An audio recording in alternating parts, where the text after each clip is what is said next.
coração que seja puro, cria em mim um coração que seja puro. Mais uma vez.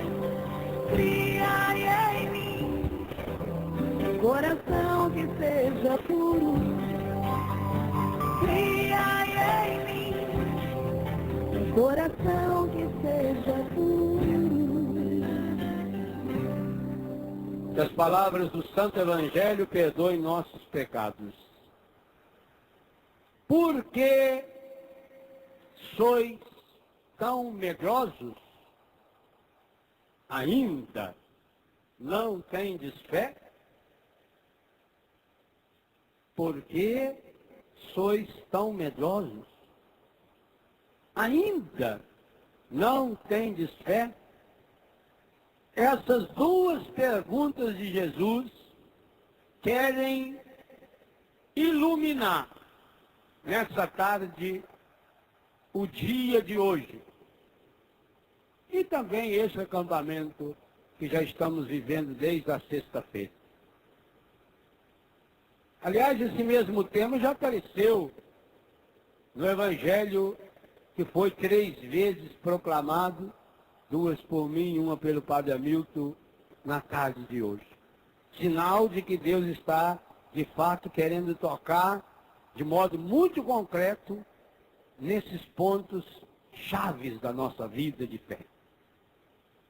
Há uma íntima relação entre o medo e a falta de fé.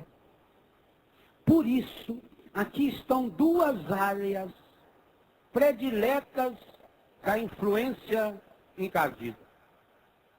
Com o medo, e essa é a ordem mais repetida em toda a Escritura, não tenha medo, não tenhais medo, não tenham medo. Lançar fora todo o temor. O medo não vem de Deus, medo de nada. Porque o medo, ele tem a sua raiz no passado ou numa projeção do futuro. Por exemplo, tem gente que tem medo, vocês vejam como o encardido é terrível. A pessoa tem medo e não sabe do que ela tem medo. Eu tenho muito medo, padre. Mas e medo do quê? Medo. Mas tem medo de um bicho? Não. Tem medo do escuro? Não. É do quê? Eu não sei, é medo. Olha como o encardido engana a pessoa. Aliás, essa é uma das marcas que o pecado deixa. Eu escrevi um livro sobre isso, chamado Cure Seu Coração, onde eu falo nesse espírito de menos-valia, nesse espírito de coitadinho, que o encardido transforma a pessoa, aí a pessoa começa, não posso, não consigo, porque eu sou muito fraco, porque desde pequeno que eu sofro, por isso, por aquilo. Não ter medo. O medo é arma exclusiva do encardido. Claro, eu não estou falando o medo emoção humana.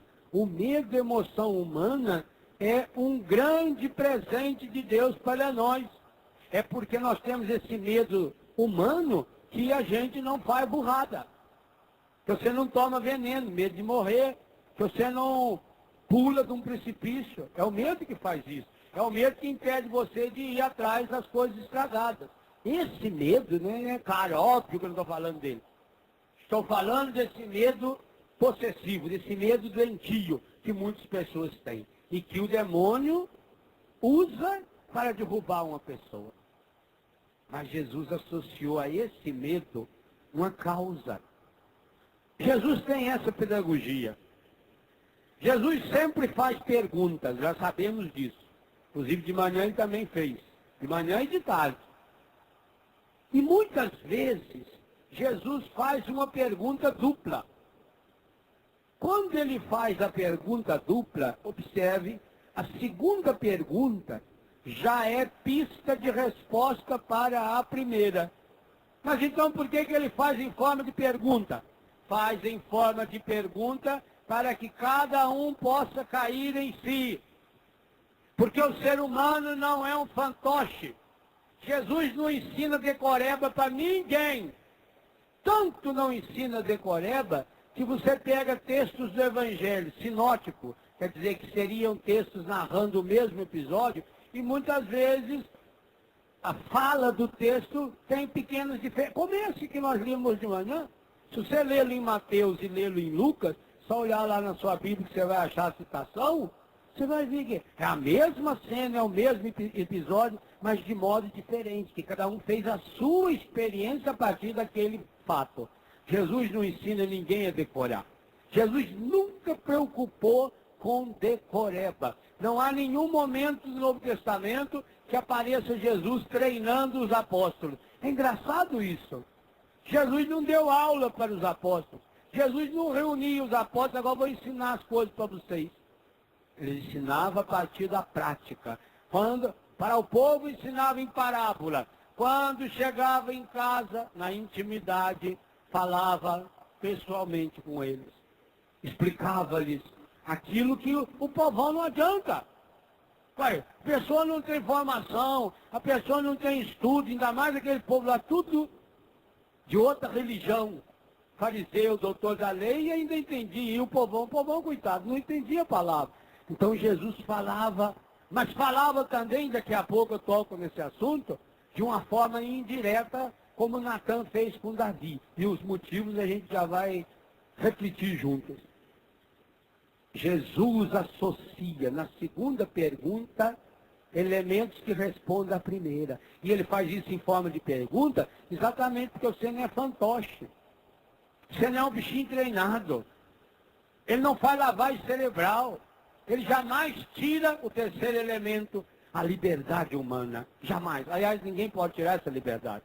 Pode condicioná-la. Transformar a liberdade no fechamento interior do medo, leva à insegurança e gesta depois quantas coisas estragadas que vai levando a pessoa para o fundo do poço. Então, as duas perguntas de Jesus, a segunda já está mostrando a resposta. Por que vocês têm medo? Por que vocês ainda não cresceram na fé? Jesus está dizendo, quanto menos fé esclarecida, maior a ignorância. Quanto maior a ignorância, maior é o medo. E aí, meu filho, minha filha, uma pessoa medrosa, você prende ela com qualquer coisa. As mães antigamente trabalhavam muito a pedagogia do medo.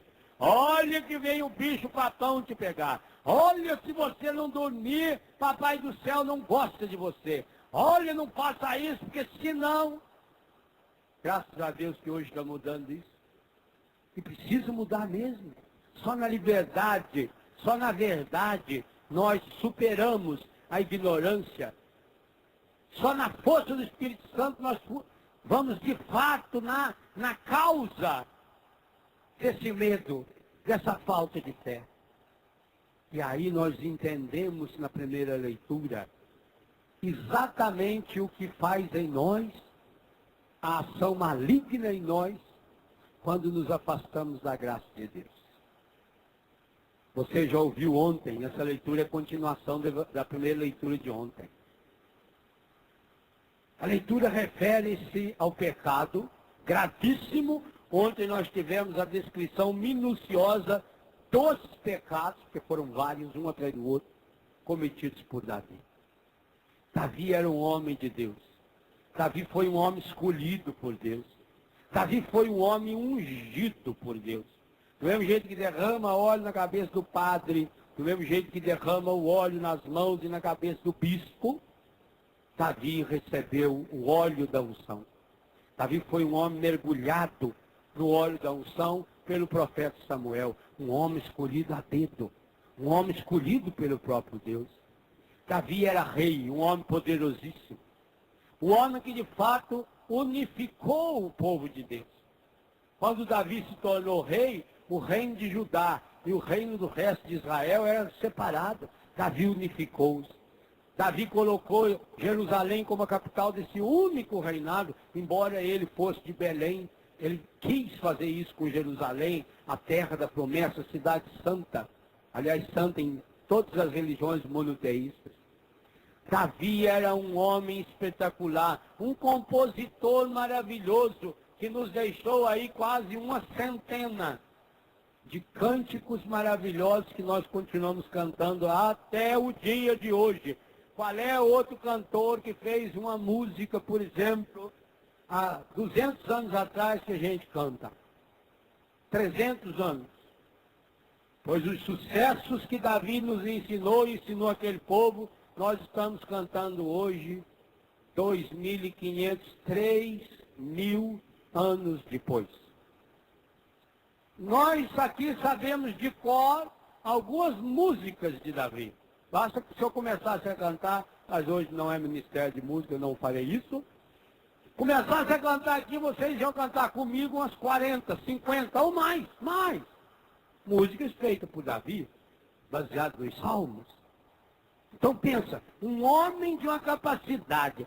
Músico significa que tem uma sensibilidade. O compositor tem que ter uma sensibilidade, uma delicadeza aguda do ouvido e do coração, uma percepção maravilhosa. E ainda mais ele, que fazia música cristã.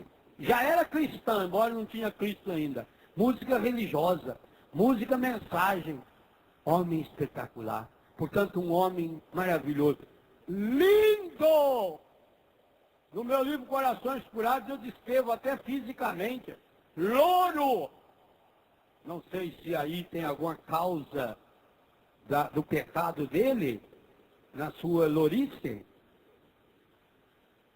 Claro, porque sendo um homem tão bonito, de aparência bonita, que se destacava, um rapazão lourão, zóio azul, alto, 1,80 m, homem. No povo judeu ainda destacava mais ainda. O judeu tem uma característica visual que você descobre fácil, pelo nariz, o jeito dos olhos, da orelha do judeu, típico. E não é um povão grandão. O Davi se destacava. Então, um homem bonito, um homem delicado, de uma delicadeza, de uma expressão artística. Outro dia nós líamos mesmo, quando ele vem, semana passada. Essa semana ainda, no começo da semana, quando ele vem diante da arca, ele dançava. Davi era um dançarino. Homem que dança tem que ter uma sensibilidade maravilhosa. Tem muito homem que não dança por medo que os outros vão achar que ele não é homem. Davi dançava, e ainda vestido assim, com só uma tanguinha.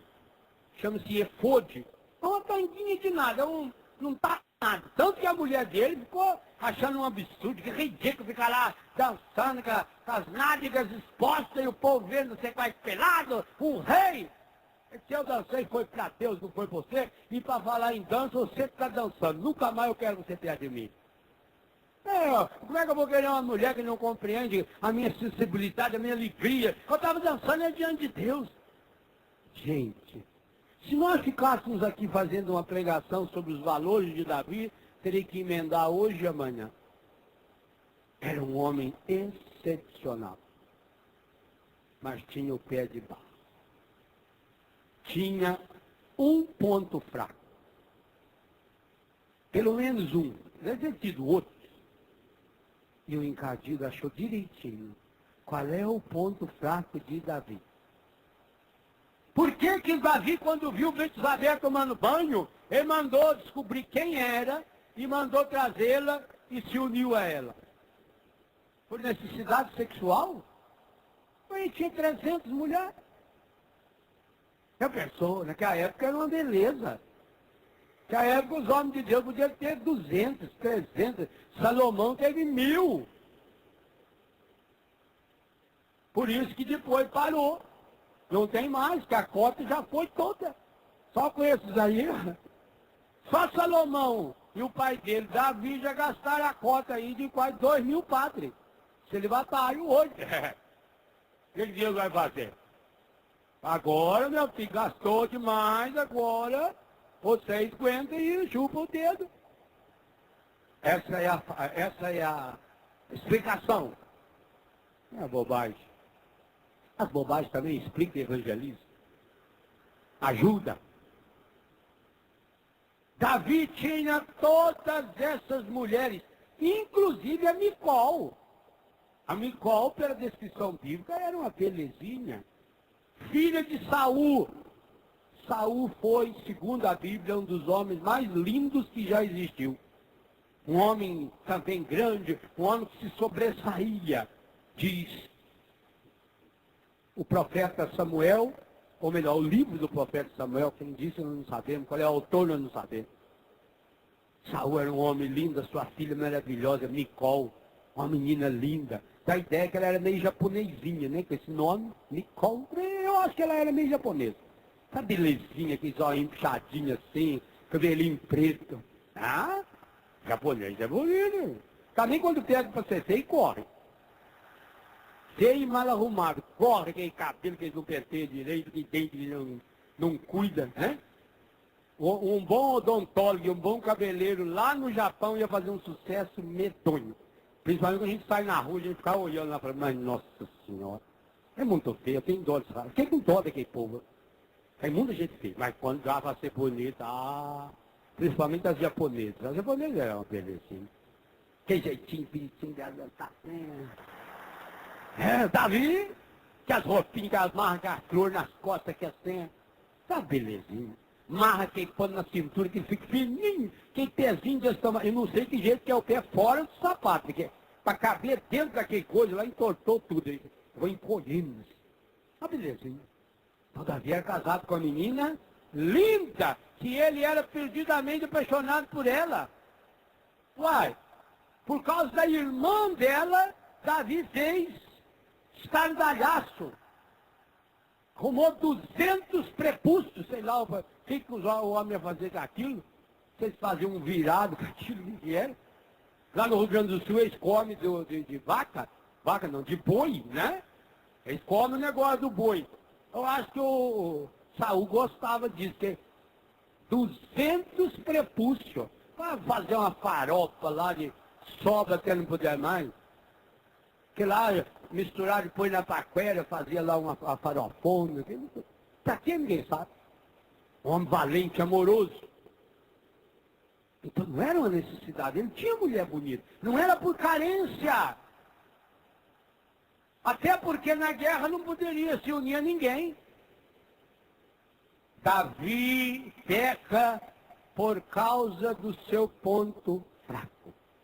Peca porque alimenta a visão de modo errado.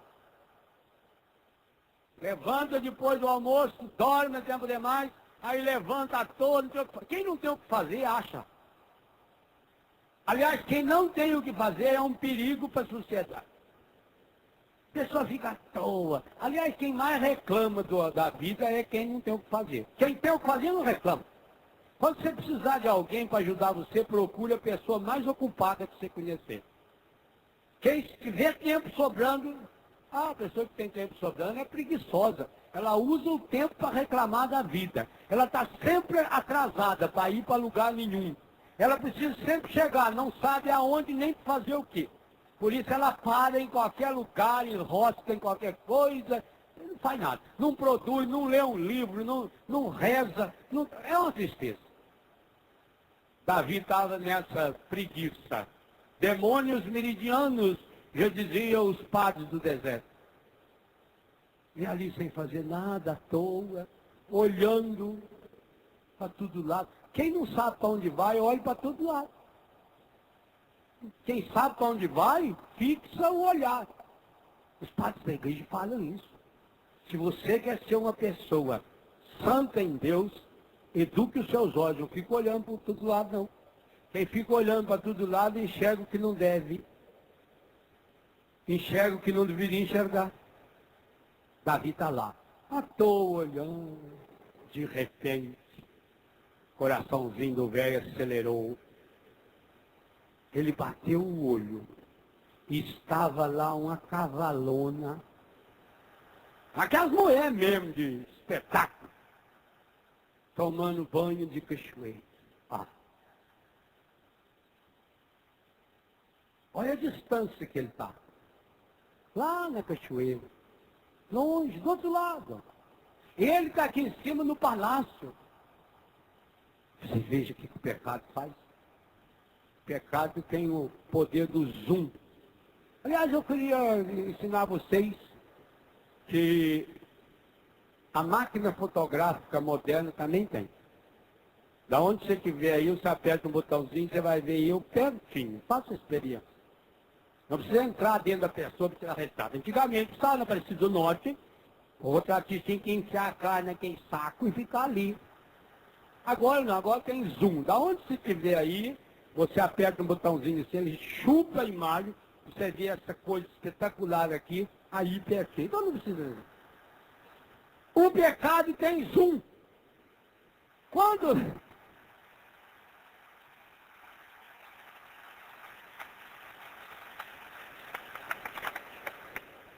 Essa técnica que o encardido usa. Quando a pessoa vê uma pequena ligação com ele e fixa os olhos nele, ele tem o poder de atração. E ele atrai.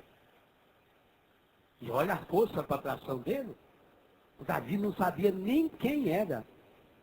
Não é que o Davi estava apaixonado nessa mulher e cometeu um momento de fraqueza. Não, o pecado dele é muito pior do que isso. O pecado dele é da irresponsabilidade, da indelicadeza. O marido dessa Betsabé estava na guerra. Ele nem era do povo de Deus, ele era um hiteu, um hitita. Ele estava lá na guerra defendendo Davi, por isso que a mulher dele estava ali, sozinha, tomando banho de cachoeira. É o pecado da indelicadeza, da insensibilidade. É o pecado do orgulho prepotente, de achar que eu mando na vida, no corpo e na alma dos outros. E por isso Davi dá uma de cubiteiro e vai atrás de informações e fica pedindo para os servos lá descobrir quem é a mulher. E depois que descobre, aí vai pede também para os auxiliares ir lá buscar a mulher. Um homem, o rei, escolhido por Deus, o rei de todo o povo de Deus, inclusive nosso, até hoje. O rei do qual nasceu Jesus, mas que dominado pelo pecado, alimentado pelo pecado, inspirado, dominado pelo encardido, é capaz de ir caindo, ele vai descendo, ele vai descendo o nível. Primeiro se transforma num voyeur, que é uma doença sexual, típica do adolescente e do desequilibrado, que hoje ainda compra essas revistas de pornografia para ficar olhando aquilo ali. Eu não sei como é que uma pessoa que tivesse um pingo de inteligência abriria uma revista daquela para olhar. Vocês são um disparate. Ele foi sendo reduzido. Depois se reduziu como se fosse um moleque. Um moleque que fica pedindo ajuda de colega. E no caso dele não é nem de colega, é dos servos. Vocês imaginam a imagem que esses servos passaram a ter de Davi? Você imagina eles pensando, você imagina as fofocas deles depois, entre eles. Soube que eu tive lá na Betsabé. Estou sabendo que é claro, o chefe está doido nela aí, né? Que coisa olha que humilhação, um rei, um ungido do Senhor, mas vai lá no fundo do poço. Traz. A mulher obedece, já não tinha voz ativa. A Betsabé não tem pecado nenhum aí, não. Por isso que Deus vai abençoar a Betsabé no futuro, como hoje a primeira leitura conta. Traz Betsabé, ele une-se a ela, sexualmente, e manda embora. Passa um tempo, veja, ele não teve preocupação nenhuma com essa mulher. Ele não teve delicadeza nenhuma com essa mulher.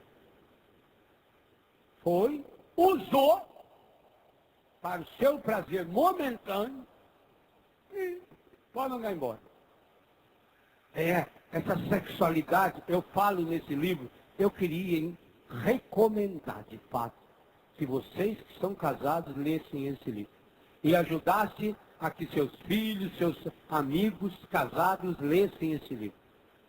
Principalmente agora com essa edição revisada, eu tenho um imenso prazer em apresentá-lo. Leiam esse livro. É a palavra da igreja. O meu papel ali foi traduzir e atualizar os textos da catequese da igreja. Você vai ver que beleza. Eu sonho, e lá eu digo lá nesse livro, eu sonho quando os casais tiverem na sua vida íntima essa visão. Vocês vão ficar abismados Algumas pessoas vão ler e reler, como eu tenho recebido testemunho, várias vezes, para saber, será que o padre falou? É isso mesmo que o padre está falando? E vai descobrir, é isso mesmo, a beleza, a grandeza da sexualidade.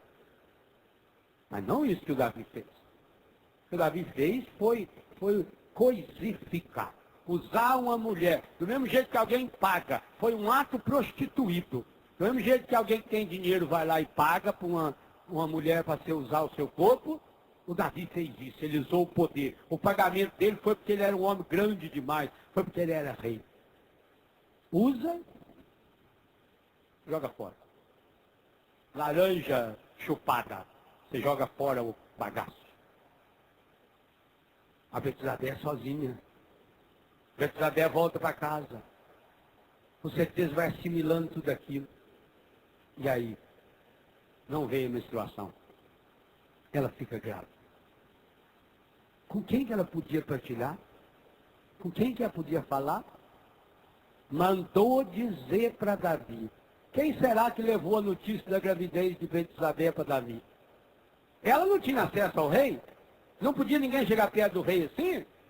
Está no livro de Judite, não, perdão, de Esther, livro de Esther, nenhuma mulher podia se aproximar do rei, nem a mulher dele. E ela chegou para se expor diante do rei. Betsabé não tinha acesso ao rei. Claro, ela mandou recado por aquele coviteirinho que tinha um dia ido lá na casa dela buscá-lo. E que tinha intimidade com o rei que trabalhava no palácio. Eu fico imaginando a reação do rei quando os empregados devem ter feito uma reunião para saber qual deles ia dar notícia. E chegaram nele. Seu Davi. Saiu o resultado. Telefonaram aí da produção do Ratinho. É do senhor. Bebé está grávida. Ah, eu queria ser vivo na época, aí não seria hoje, mas o quê? Para ver a cara do Davi. Não é possível. Mas por que será que ela ficou grávida? Aí, Sua Excelência, é o senhor que pode responder. Naquela época ainda não tinha gravidez pelo Espírito Santo. Só veio anos depois, inclusive com descendentes da família dele, mas ele não. E o Davi se arrependeu? Não. O Davi, ao invés de achar uma solução correta, se arrepender, ele vem com máscara de novo. Por isso que eu estou falando. O pecado leva a pecado, em cima de pecado. A pessoa, quando entra no pecado, ela vai tapando o pecado. Vai um degrau de pecado, é um atrás do outro. Se você não romper com um pecado que você já está vivendo, pode saber, você vai fazer pior. Nós não temos limites para a imbecilidade que o pecado provoca em nós, não. Cada vez nós vamos querer. Olha a história do cigarro que eu contei hoje de manhã. Cada vez nós vamos querer mais. E hoje sai de cigarro, aí vai para maconha, vai para cocaína, vai para LSD, vai para crack, vai para... É uma coisa do sexo, é uma corrente progressiva. Começa com uma leiturazinha, olhando uma revista em casa, depois um filme, depois vai criando um vício sozinho, depois acha alguém, aí depois eu não quero mais uma pessoa só, aí eu preciso de outras pessoas, daqui a pouco eu já me relacionei com 5, com 10, daqui a pouco vai indo, de fundo do poço. O Davi entrou nessa, estava nessa. No caso de Davi aqui, é uma contaminação maligna absoluta. Eu não tenho dúvida nenhuma disso. Porque é o demônio que vai articulando. O demônio é especialista nessa articulação. Ele vai articulando. E o Davi então começa a articular. A primeira coisa que ele faz, ele tem que manter a aparência. Ele tem que manter a hipocrisia dele. Manda chamar Urias. O marido. Urias veio. Se encontrou com o rei. O rei o recebeu em audiência. Olha Urias a importância. E deu a ele uma ordem. Vá para casa. Tome banho. Durma. Só que Urias não foi. Urias, que era um ateu, que estava servindo Davi, era melhor do que ele. Não foi porque enquanto o povo de Deus estava em guerra, a arca de Deus ficava fora. E imagina um homem que fosse se unir a sua esposa se a arca de Deus está fora do santuário. Ele, que era um ateu, pagão, respeitava. Estava a serviço de Davi e respeitava o que Davi não respeitou. Ele não foi. Davi mandou chamar de novo. Os coviteiros de Davi continuam atuando. Porque como é que o rei sabe que o Urias não foi? Vieram dizer a Davi, leia no texto, quantas vezes aparece um plural sem pronome? Ou quando tiver ali um pronome, acho que uma vez numa tradução, é eles. Assim, as outras vezes é tudo pronome oculto. Falaram, foram, viram, descobriram, disseram. Isso que continua hoje, assim que o demônio. Lá em casa ele sabe disso, quando alguém chega para mim e fala, olha, falaram quem? Quem falou? Não, não quero dizer o nome, então eu não quero saber o fato. Diga quem? O José, o José falou? Falou. Eu vou conversar depois com o José, hein? E vou dizer a ele que você está me falando isso, tá bom? Tá bom. Ele sabe disso. Que falaram, estão falando por aí. O que estão falando? Quem? Primeira coisa que você tinha que perguntar é quem falou. O pessoal não fala. Pessoal é indefinido. Quem? Não. Então eu não quero saber. Não, mas o fato eu não quero saber. Porque senão é a mão do demônio. Olha nesse texto, você leia depois do capítulo 11 e 12 inteiro e risca na sua vida quantas vezes aparece. Falaram, disseram, eles foram, buscaram, tudo nesse plural aí. É aquela corte de coviteiro que está lá. No caso deles, coitados, eles eram obrigados a estar lá, porque eles estavam a trabalhar. E talvez no seu caso seja aqueles falsos amigos que estão sempre prontos a vir até você, levar você para o mau caminho, trazer fofoca até você, proteger os seus erros. Amigo que protege erro de amigo não é amigo. É amigo sim, mas do encardido, não de Deus. A amizade verdadeira, ela é honesta. Ela ajuda o outro a ir para o céu. Se não vai para o céu, pode esquecer. Então, mais uma vez, entra em ação a corja, o bando de fofoqueiro. E antes de falar para Davi, eles falavam entre eles ali na cozinha, no fundo do palácio. Olha, não, senhor, não foi nada, ele ficou lá. O homem é cabeça dura. Ué. Também com um par de chifres daquele na cabeça, eu tenho que ser cabeça dura. Aí chega no rei. Só rei, tem um probleminha aí. Qual é, meu filho? Urias. Não foi, não. Mas será que ele não é chegado? Será que ele não dava saudade da Betsabé? Meu filho. Pessoa que não tinha saudade de uma mulher daquela, uma cavalona daquela, um mulherão daquela. Fosse um tribufuso, você até louva a Deus, mas mulher daquela, que até o rei não quer, é isso. Mas então por que ele não foi? O rei descobre que ele não foi porque ele agia com a consciência correta e reta. O rei já estava percebendo que estava diante de um homem que era melhor do que ele. Então ele precisava agora tirar esse homem da normalidade. E aí combina com os seus coviteiros. Então vamos fazer o seguinte. Hoje vocês trazem eles para jantar. Tragam para jantar. E por favor, o garçom, eu quero que você deixe Urias bêbado.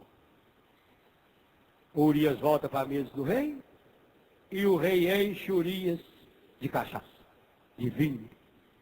Deixou ele tortinho. Porque na cabeça do rei é muito simples. Ele bêbado. Nós damos um jeito de mandar para a casa dele. Ele vai para a casa dele, nem vai lembrar se fez ou se não fez o serviço. E volta para a guerra. Também o povo não sabia quantos meses era a gravidez. Nós damos um jeito. Dito e feito. Trouxe Urias. Deixou ele trêbado. Eu falei hoje que a pessoa não faz nada bêbada ou dropada que não faria quando estava consciente. Aí o exemplo. Deixou Urias trêbado. agora você vai para casa, vai com Deus. Ele não foi. Desceu, saiu, foi dormindo lá na praça. Aí os conviteiros ficaram apavorados. Ele não foi, o que nós vamos fazer agora? Aí votar no rei. E aí deve ser uma sugestão para o rei. Olha agora o passo seguinte de Davi. Gente, é impressionante. Eu entendo muito bem meus pecados a partir desse texto.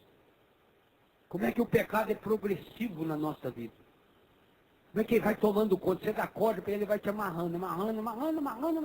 Começa amarrando as pernas, os olhos, ou o braço, e por fim ele amarrou tudo. Davi já estava agora tomado pelo demônio. Completamente. Davi escreve uma carta de próprio punho, dizendo para Joabe, coloque Urias à frente do combate. Agora já tinha mais um cúmplice para saber da morte. Olha que absurdo! Como é que um homem nesse nível manda uma carta daquela? E se essa carta se extraviasse, se caísse pelo caminho, com o carimbo do rei, é uma ordem real, carimbada. Isso é um absurdo. Davi não pensou nas consequências, porque confiava no humano, inclusive no chefe do seu exército, Joabe e companhia limitada. E quem levou a cabo? Urias. Para mostrar e demonstrar que esse homem de fato era um homem de Deus, um homem que tinha valor. Que o que faz uma pessoa não é o cargo, não é a posição, não, isso é uma bobagem. Hoje também, quanta gente que está lá em cima, que exerce o papel real na política, na economia, na igreja. Quantos padres que aí que aproveita o fato de ser padre para ficar no poder e peca e usa as pessoas? Deus o livre guarda. Olha essa questão de pedofilia que de vez em quando aparece a notícia aí. Isso é terrível. Eu não julgo. Porque nem Davi eu não julgo. Você pode até julgar um ato isolado. Dizer, não, meu filho, está errado. Mas julgar a pessoa, não, sei lá, Deus, por que fez o que fez, sei lá, qual é as causas. Já preguei sobre isso aqui no Canção Nova. Olha, esse homem tão grande, esse homem tão importante, o nível que chegou. E que alegria para ele quando veio a carta. Ou o bilhete ou o aviso. Urias morreu. Aí ele ficou feliz. Mas veja que o demônio é terrível. Ele ainda precisava agora sair dessa situação, porque o problema era a consciência dele que estava acusando. Por isso estava matutando fazer toda a coisa, igualzinho a minha e a sua. A sua consciência também acusa você, todos os seus pecados, e a minha me acusa. Deus nos fala da velha consciência, sacrária inviolável. Ficou matutando ainda na cabeça dele. Pois ele agora quis sair bonito do pedaço. A conclusão do Davi é fantástica. Do ponto de vista humano, é uma coisa. Eu imagino que quando ele contou essa ideia para os seus conviteiros, ele deve dar pulo. Porque que rei nós temos? Olha a inteligência desse homem. Davi articulou na cabeça. Betsabé está sozinha, viúva. Marido morreu na guerra. Grávida. Agora não precisava mais se preocupar com a gravidez, porque ele estando morto, ninguém ia saber se ele foi ou não foi na casa dele. Todo mundo sabia que Urias tinha ido lá, todo mundo viu Urias. Vocês acham por que o Davi recebeu ele lá em cima no palácio? Para que o maior número possível de pessoas visse que Urias estava na cidade. O demônio já articula, mostra que ele veio, todo mundo, certo, mandou até espalhar. Ah, sabe quem que teve aí? Urias. Esteve com o rei. Nossa, que coisa. Agora era importante que todo mundo visse a bondade de Davi. Um rei que, tendo tantas mulheres, foi buscar a pobre mulher do Urias. Está certo que era um espetáculo de bonita, né? Que linda atitude do rei. E buscar essa mulher, trazer e protegê-la. Olha que beleza. Esse foi o cálculo dele. E assim ele fez. Ele trouxe Betsabé, ela morando com ele agora, gravidez foi indo. Vocês sabem, 6 ou 7 meses depois desse episódio, nasceu a criança, o menininho, um rapazinho, tudo vi maravilhosamente bem. O menino nasceu, feliz. Parecia tudo bem. Quando entra esse contexto que nós ouvimos agora. Aparece o profeta Natan. Natan é o nome dele. Nós vamos pensar que na época já tinha empresa. Não era nem na Varig, nem na Gol, era o Natan. Por favor, o pessoal da TAN, depois manda aqui para nós a contribuição para ajudar na campanha de chinês. Vocês estão sobrando mesmo. Nós também queremos um tapete vermelho aqui, igual vocês têm lá no avião. Veio o profeta Natan. O profeta veio, foi muito bem recebido. Davi tinha um bom relacionamento com os profetas, com os sacerdotes. Isso é típico desses poderosos. Você pode ver que chega a época de eleição, os políticos dão um jeito assim de se aproximar da gente. De mim não, porque não tem nenhuma preocupação em tratar bem. A não ser aqueles que são meus amigos. Se eles são meus amigos, eu vou tratar bem sempre. Independente se é político ou se não é político.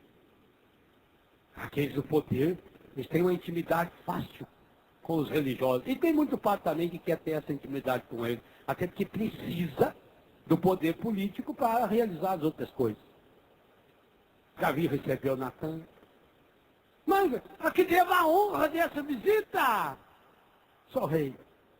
Eu estou com um probleminha aqui. Eu queria saber a opinião do senhor. O senhor é um homem que tem um discernimento tão acentuado. Hã? O profeta vem até mim para pedir o meu conselho. Senhor, eu vou. Não. Imagina, quem sou eu para aconselhar um profeta? Mas qual é o problema? Senhora amiga, tinha um senhor que ele era muito rico, tinha um monte de ovelhas, mas ele era meio mão fechada. Então chegou uma visita para ele, e ele, para não matar um ovelhinho, depois você releia a primeira leitura de hoje, eu vou só resumir aqui, para não matar uma ovelha dele, o senhor sabe que ele tinha um rapazinho que morava lá perto da casa dele, pobre de tudo, só tinha uma ovelha, é pobreza mesmo, porque é para arrumar prato para uma ovelha, é restinho de comida. Comia na mesa dele, dormia com ele no quarto. Uma ovelha que ele criou desde pequenininho, deve ter ganhado um filhotinho. Tinha um amor naquela ovelha. Pois o senhor imagina que aquele descarado do rico, o dia que veio essa visita, ao invés de pegar uma das dezenas, centenas de ovelhas que ele tinha, ele não mandou roubar a ovelha do pobre. Matou a ovelha e deu o banquete. O rei ficou louco. Levantou-se do trono e falou: esse homem não vale nada. Esse homem tem que ser morto. Olha a facilidade com que ele julgou o outro. E o Davi teve que escutar a palavra mais maravilhosa do ponto de vista da salvação, mas humanamente a mais dura das palavras. Eu queria pedir a Deus que mandasse um Natan na minha vida, para meter o dedo na minha cara e falar: esse homem é você. E a pessoa. Que coisa, gente. Eu fico imaginando, eu leio a Bíblia com a minha imaginação. Eu fico imaginando os detalhes. Eu leio a Bíblia tentando ler o que não está escrito. As entrelinhas. Eu costumo dizer que as palavras mais importantes são aquelas que a gente fala quando não diz. É a palavra do silêncio. Então eu quando leio a Bíblia, eu fico nas entrelinhas. Eu nem leio um texto desse, eu fico horas matutando na minha cabeça. Dirigindo, eu vou matutando. Assim também que eu preparo um pouco os acampamentos. Eu não tenho tempo de sentar no escritório, nem tem escritório mesmo, né? De arrumar, sentar numa mesinha lá e ficava fazendo pesquisas de internet. Eu não tenho tempo para isso, não. Eu faço isso guiando o meu carro. Eu vou sozinho de uma casa para outra. São 3, 4 horas de viagem. 6, 7 horas em algumas casas. Aí eu vou pensando, vou matutando naquele texto. Ilumina. Isso ajuda muito. Você também pode fazer isso. Então, mesmo quando eu estou caminhando lá em casa, ou algum trabalho que eu estou fazendo, estou matutando. Eu fico matutando. E essa cena é uma daquelas que a gente queria ter assistido. Vocês imaginam? Primeira, coragem de Natan. E segunda, a cara do Davi. Isso eu queria ter visto. Pena que não tinha alguns de vocês lá fotografados para mandar para nós, naquela época, a se olhar a cara. Meu Deus, que coisa impressionante. O que será que... Como é que... Gente, nós não estamos falando de uma falha. Nós estamos falando de um pecado que o Davi articulou. Nós estamos falando de algo que já demorava um ano inteiro depois, entre o dia que Davi engravidou Betsabé, até o dia que chegou Natan na sua casa, demorou pelo menos um ano, pois o menino já tinha nascido. Leia o texto aí. O rapazinho já tinha nascido. Já fazia um mês. Acredita até que se Deus esperou nascer, esperou passar também o resguardo. Um ano, no mínimo. Um ano. Davi, quem sabe já tinha até esquecido. A gente esquece fácil o mal que faz. Davi já tinha esquecido. E quem sabe os seus comitês até pensavam isso. Às vezes parece que Deus está dormindo na barca agitada da nossa vida. Por quê? Porque Deus não nos castiga. Porque o pior de todos os pecados não é obstáculo para o amor de Deus. Deus continua amando, Deus continua derramando suas bênçãos sobre todos nós pecadores. O Davi, na sua petulância, com que facilidade ele manda matar o homem. Mas ele tinha matado. Pela mão dele, ele escreveu, ele comunicou a morte de um homem que era aliado dele.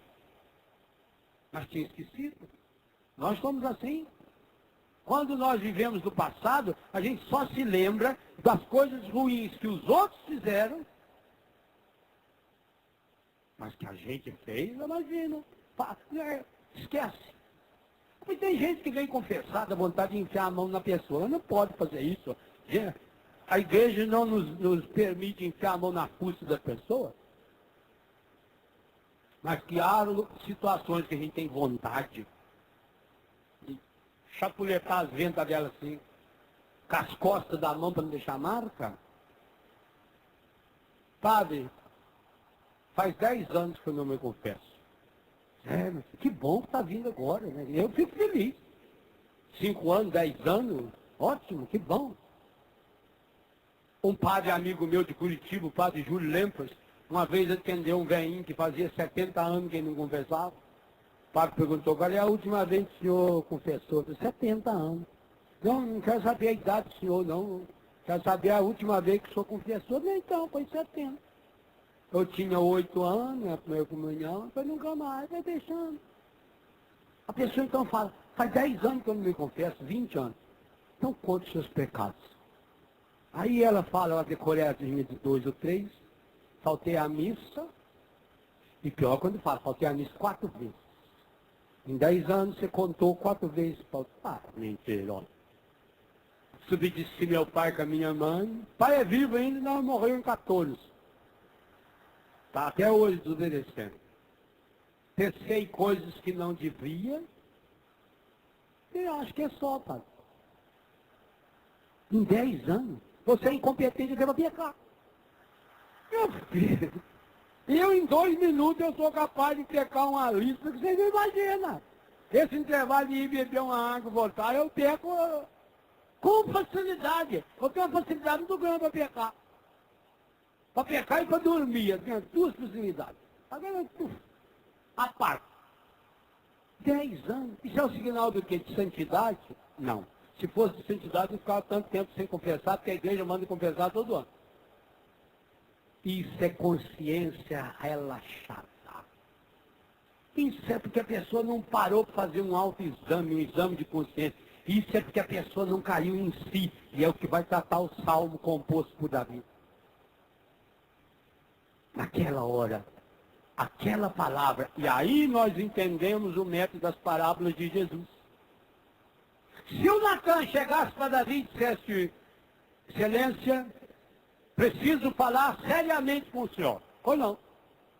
A respeito de um problema que Sua Excelência andou fazendo alguns meses, 1 ano, 2 anos atrás. O Davi já ia se armar. Ele não ia acolher a palavra. E o Natan não foi lá para condenar Davi. Eu não estou aqui para condenar você. Quem sou eu? O homem de Deus não condena ninguém. Porque o que tinha que ser condenado, Jesus já condenou. A vitória de Jesus sobre o demônio. O demônio é um derrotado e sabe disso. Por isso que o modus operandi dele, como falamos hoje de manhã, é o estardalhaço, é essa barulheira. É ficar agitando a água para ver se os apóstolos caíam na história. Jesus o despreza tanto que está dormindo. Final do dia, cansado. Que diferença do dormir de Jesus com o dormir de Davi. Você vê que os dois têm dormindo. Davi estava dormindo, acordou, para ir fazer bobagem. Jesus dormindo, acordou e fez o milagre. Essa é a diferença. Quem vive a intimidade com Deus, até o seu sono tem diferença. Davi tinha essa marca do pecado, Jesus não tinha. E não se esqueça que eram parentes.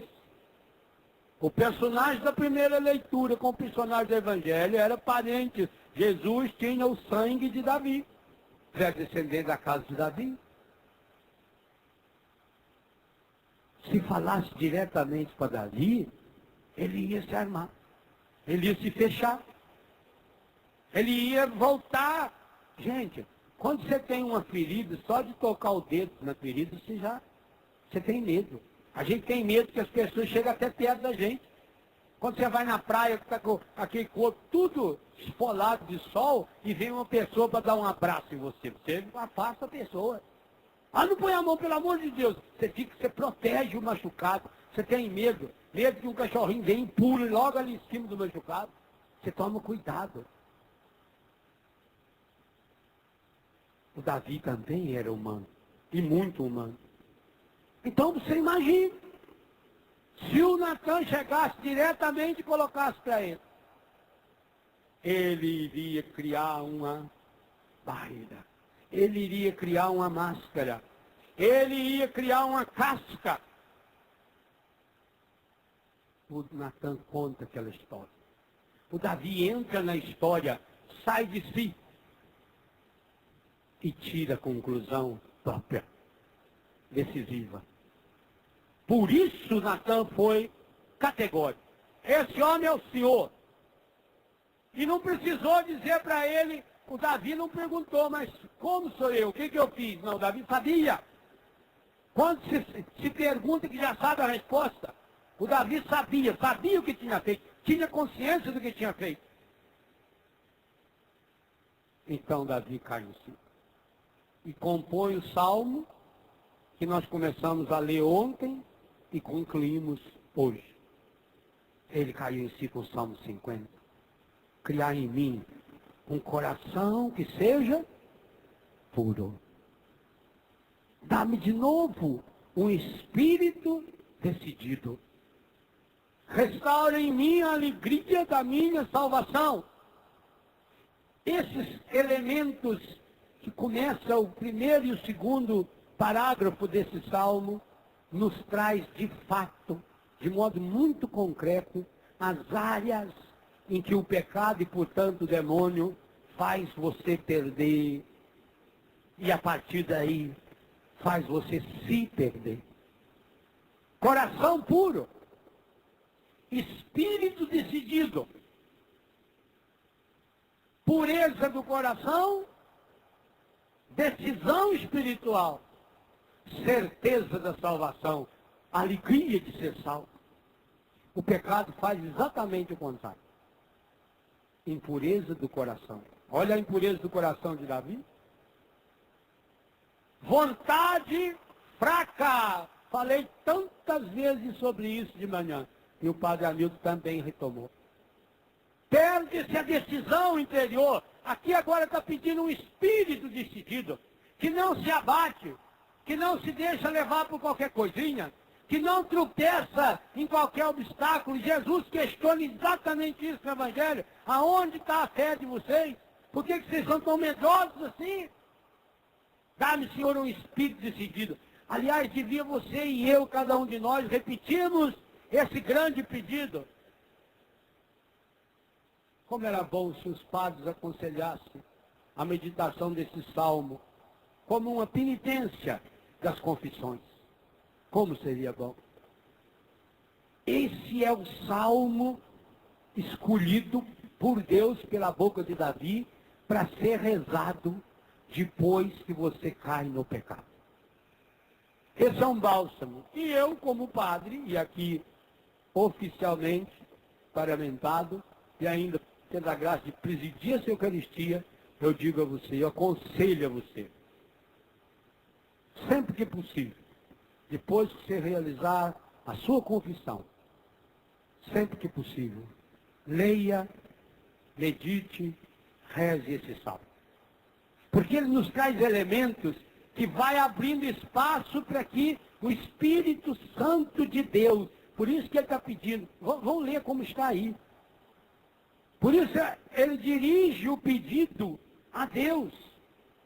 Criai em mim um coração que seja puro. Criai em mim. Davi tem consciência, e nós somos chamados a ter essa consciência, de que o pecado vai contra a criação que Deus opera em nossa vida. Vai contra. O pecado nos deforma. Criai em mim um coração que seja puro. Dai-me de novo um espírito decidido. Pensa isso no íntimo do seu coração. Criai em mim um coração que seja puro. Dai-me de novo um espírito abatido, decidido. Ó Senhor, não me afasteis de vossa face, nem retireis de mim o vosso Santo Espírito. Dai-me de novo a alegria de ser salvo e confirmai-me com um espírito generoso. É o contrário desse espírito fechado, desse espírito egoísta. Peça isso para Deus hoje. Peça isso para o Senhor agora. Criar em mim um coração que seja puro. Vamos cantar esse pedido. Criar em mim esse coração puro. Dá-me de novo, Senhor, esse espírito, um espírito decidido, um espírito forte, um espírito, Senhor, que de fato me faça crescer na sua graça. Põe em mim, Senhor, essa certeza de que eu sou salvo, de que eu sou liberto. Dá-me de novo a alegria da salvação. Encha-me com a sua vitória, com a salvação que vem da tua graça, com a sua salvação vitoriosa. Dá-me a certeza de que o Senhor está me salvando agora. Encha-me, Senhor, com a tua graça. Encha-me, Senhor, com o teu Espírito Santo. Cria em mim Um coração que seja puro. Cria em mim Essa um coração que seja puro. Cria em mim um coração que seja puro. Cria em mim um coração que seja puro. Só você. Cria em mim um coração que seja puro. Mais uma vez. Cria em mim um coração que seja puro. Cria em mim um coração que seja puro. Cria em mim um coração que seja puro.